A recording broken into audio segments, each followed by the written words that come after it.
A suspect in a string of armed burglaries at the homes of prominent professional athletes is now charged.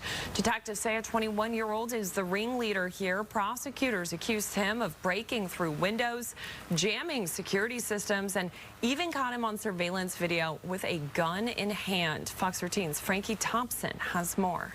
Posing for the camera is 21-year-old Earl Riley. They say a picture is worth 1,000 words, but if you look closely, that watch on his wrist is worth $75,000. If the price wasn't shocking enough, the watch actually belongs to professional baseball player Blake Snell. Riley is now charged with stealing it from Snell's home in Edmonds, as well as a string of other armed robberies in King County. The prosecutor's office says the investigation started around January of this year. Wasn't associated with professional athletes that targeted what appeared to be higher-end homes.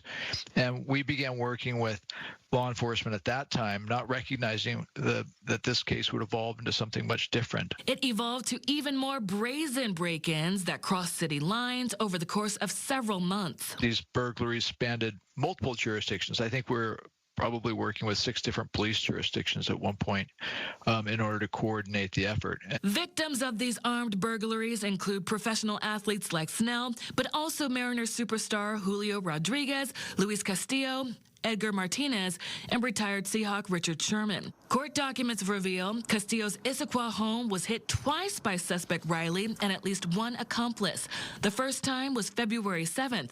Riley is accused of taking more than $6,000 in Louis Vuitton handbags. But what's shocking about this particular burglary, prosecutors say on that same day, just a few hours before the burglary, Riley was released from a King County correctional facility on a mental health sentencing alternative. On April 30th, Sherman's Maple Valley home was burglarized while his relative was upstairs with children.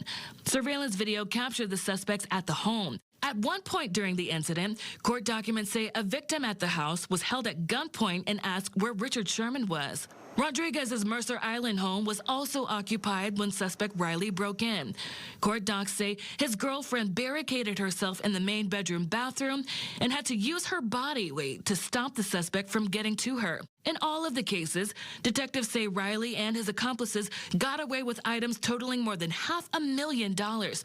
So just how did investigators track him down? Area detectives say Riley used the same dark-colored Jeep Grand Cherokee as his getaway car at every burglary. We didn't treat this case any differently than many of the other cases, we see of similar nature.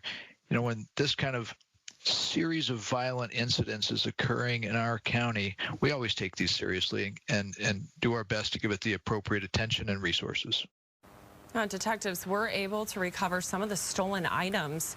Riley's now being held at the King County Jail on a $1 million bail. Prosecutors say, though, this investigation is not over since Riley did not work alone. In the meantime, though, Riley is scheduled for arraignment on June 16th.